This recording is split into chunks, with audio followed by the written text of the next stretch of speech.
अल्हम्दुलिल्लाह अल्हम्दुलिल्लाहि वकफ़ा वस्सलातु वस्सलामु अला सय्यिदिल अंबिया अम्मा बाद अऊज़ु बिल्लाहि समीइल अलीम मिनश शैतानिर रजीम बिस्मिल्लाहिर रहमानिर रहीम अल्लज़ी लहू मुल्कुस समावाति वल अर्ज़ वलम यत्तखिज़ वलदन वलम यकुल लहू शरीकुन फिल मुल्की व खलक़ कुल्ल शैइन फ़क़द्दरहू तक़दीरा।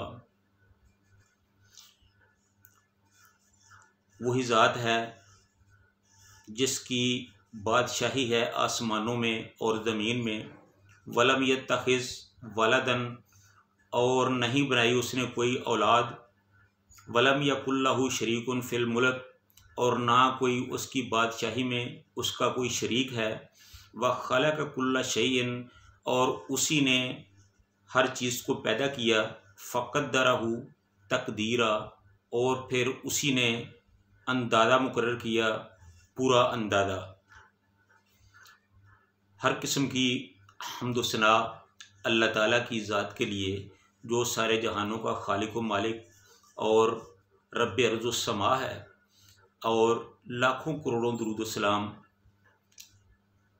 शफ़ीउल मुज़निबीन रहमतुल लिल आलमीन इमामुल अंबिया हबीब खुदा हज़रत मुहम्मद मुस्तफ़ा सल्लल्लाहु अलैहि व आलिहि वसल्लम की ज़ात पे, जो सारी कायनात के सरदार और तमाम अंबिया के इमाम हैं। ये सूरह फुरक़ान की 2 नंबर आयत है। इसमें अल्लाह ताला ने अपनी 4 खूबियाँ बयान की हैं जो अल्लाह की तौहीद पर मबनी हैं।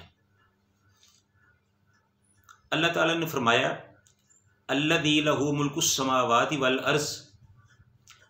सबसे पहली खूबी, सबसे पहली तारीफ़, सबसे पहली सिफत ये है कि अल्लाह ताला की ज़ात सिर्फ़ वही ज़ात है जिसकी आसमानों में और ज़मीन में हुकूमत है। 7 आसमान हैं और वो अल्लाह की मखलूक से भरे पड़े हैं। वहाँ फ़रिश्ते हैं, वहाँ जन्नत है, वहाँ अल्लाह ताला की बहुत सी नेमतें हैं। उन हर चीज़ पर अल्लाह का कंट्रोल है। सूरज है, चाँद है, सितारे हैं, हवा है, फ़ज़ा है, हर चीज़ वहाँ मौजूद है। वो अल्लाह ताला की ही पैदा करता है। सूरज को अल्लाह ताला ने इंसान की बेहतरी के लिए बनाया। सूरज की रोशनी, तमाज़त और हिद्दत से इंसान जो फसलें बोता है वो पकती हैं, फिर उसकी खुराक बनती है, ज़मीन में रहने वाले चौपायों की खुराक बनती है। इसलिए ये जितना भी खलाई निज़ाम है, ये सारे इंसान की ही के फ़ायदे के लिए है। अगर अल्लाह ताला सूरज को बेनूर कर दे, उसकी रोशनी को छीन ले, उसकी गर्मी को ख़त्म कर दे, तो ज़मीन पर इंसान की खुराक का कहत पड़ जाए, इंसान को कुछ खाने के लिए ना मिले। अगर अल्लाह चाहे तो वो सूरज को बेनूर कर दे, चाँद को बेनूर कर दे, सितारों को बेनूर कर दे। अगर सूरज बेनूर हो जाए तो इंसान की ज़मीन पर पकने वाली फसलें जो हैं वो काश्त होना बंद हो जाएं। आसमान के चाँद और सितारे अगर बेनूर हो जाएं तो जो वक़्त का हम तयन करते हैं वो ख़त्म हो जाए। जो सितारों की वजह से इंसान अपने रास्ते का तयन करता है वो ख़त्म हो जाए। ये अल्लाह ताला की मेहरबानी है। अल्लाह ताला का लाख लाख शुक्र है कि उसने ये सब कुछ इंसान के लिए बनाया, और इस निज़ाम को अल्लाह ताला चला रहा है और ये इसी तरह क़यामत तक चलता रहेगा। गो कि इसमें अल्लाह ताला की इस हुकूमत में किसी और का कोई अमल दखल नहीं है। वो अकेला है, जो चाहता है करता है। इसी तरह जिस तरह आसमानों पे उसकी हुकूमत है, इसी तरह ज़मीन पे भी उसकी हुकूमत है।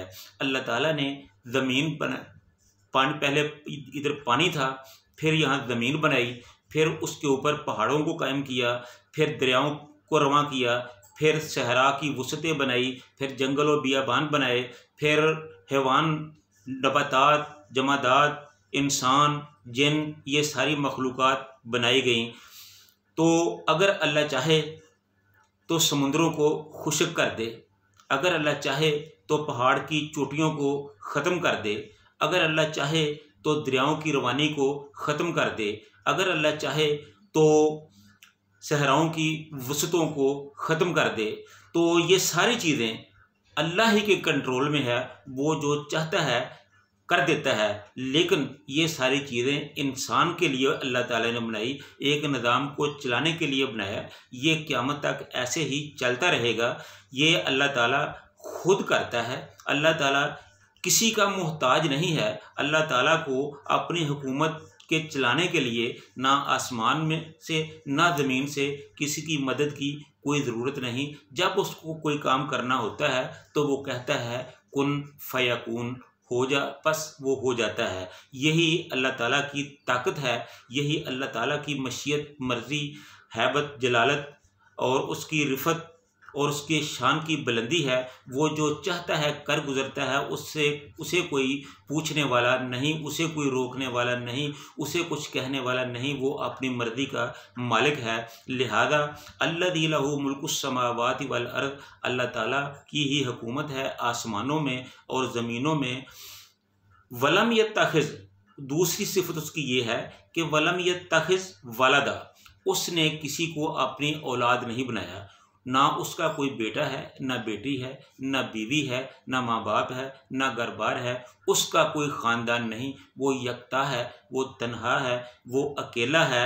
उसका कोई किसी मामले में शरीक नहीं। जिस तरह उसकी सफ़ात में कोई शरीक नहीं, जिस तरह उसकी हुकूमत में कोई शरीक नहीं, इस तरह उसकी ज़ात में भी कोई शरीक नहीं। वो अकेला है, वो यकता है, वो तन्हा है। वो औलाद का मोहताज नहीं, बीवी बच्चों का मोहताज नहीं। हाँ, दुनिया उसकी मोहताज ज़रूर है। हम इंसान उसके मोहताज हैं, जिन्न उसके मोहताज हैं, फरिश्ते उसके मोहताज हैं, हशरातुल अर्ज़ उसके मोहताज हैं। यानी तमाम जहान जो हैं वो सब उसके मोहताज हैं। वो सब की ज़रूरतें पूरी करने वाला है। तो ये उसकी दूसरी सिफत है। और उसकी तीसरी सिफत ये है जो अल्लाह ताला ने इस आयत में बयान की है।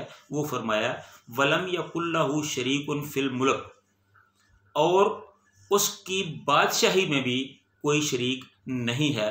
वो जो निज़ाम चला रहा है, आसमान का निज़ाम चला रहा है, वो जो ज़मीन का निज़ाम चला रहा है, वो जो पहाड़ों का निज़ाम चला रहा है, जो दरियाओं का निज़ाम चला रहा है, जो पहाड़ों की ऊंचाई है, जो समुद्रों की गहराई है, जो दरियाओं की रवानी है, जो सहराओं की वसत है, जो इंसान के काम हैं, इंसान की खुराक है, इंसान बीमार हो जाता है, इंसान को सेहत अता फरमाता है, ये सारे काम मेरे अल्लाह के हैं।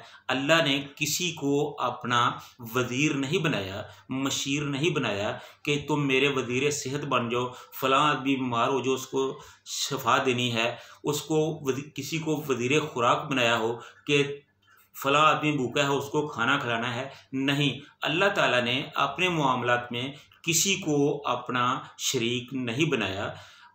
ये जो कहते हैं कि अल्लाह ताला ने अपने प्यारे लोगों को कुछ इख्तियार दे रखे हैं और वो अल्लाह से इख्तियार लेकर वो उसकी बादशाही में तसर्रुफ़ करते हैं, ऐसा हरगिज़ नहीं है। ये हमने महज अकीदत की वजह से अकीदा बना रखा है। अल्लाह ताला ने इसकी कुरान में, इस्लाम में कोई दलील नहीं उतारी है। अल्लाह ताला ने किसी को भी अपना शरीक नहीं बनाया, मुकर्रर नहीं किया, किसी से मदद नहीं ली और किसी ने उसकी मदद नहीं की। वह खालका कुल्ला शैयन, चौथी सिफत यह है कि वह खालका कुल्ला शैयन, और अल्लाह ही ने सब को पैदा किया है। अल्लाह ने हर चीज़ को पैदा किया है, सब को नहीं बल्कि हर चीज़ को। उसमें जानदार भी हैं, उसमें बेजान भी हैं, इंसान भी हैं, फरिश्ते भी हैं, जिन भी हैं, पहाड़ भी हैं, दरिया भी हैं, नबातात भी हैं, जमादात भी हैं, चरिंदे भी हैं, परिंदे भी हैं। 18,000 मखलूक़ात है जो ज़मीन में बसती है, वो सब अल्लाह ही ने बनाई है। उसमें ऐसा करने से अल्लाह ने किसी से मदद नहीं ली, किसी को मदद के लिए नहीं बुलाया, किसी ने आकर अल्लाह ताला की हेल्प नहीं की। उसने खुद ही ये सब कुछ किया है।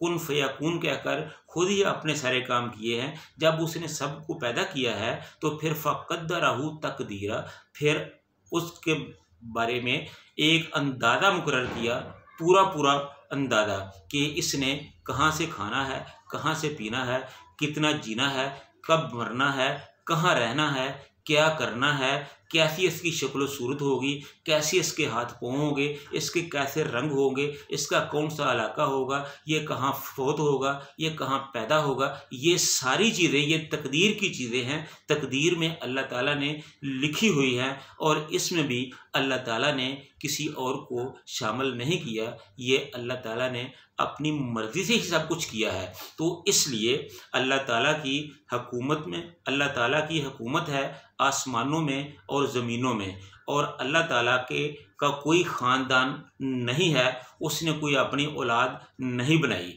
और अल्लाह ताला ने अपनी हुकूमत में किसी को शरीक नहीं किया, ना नबी को, ना वली को, ना नेक को, ना बद को, ना फरिश्ते को, ना इंसान को, ना बड़े को, ना छोटे को, ना शाह को, ना गधा को, किसी को भी अल्लाह ताला ने अपनी हुकूमत में शरीक नहीं किया। वो तन्हा ही हुकूमत करने वाला है, वो तन्हा ही निज़ाम चलाने वाला है।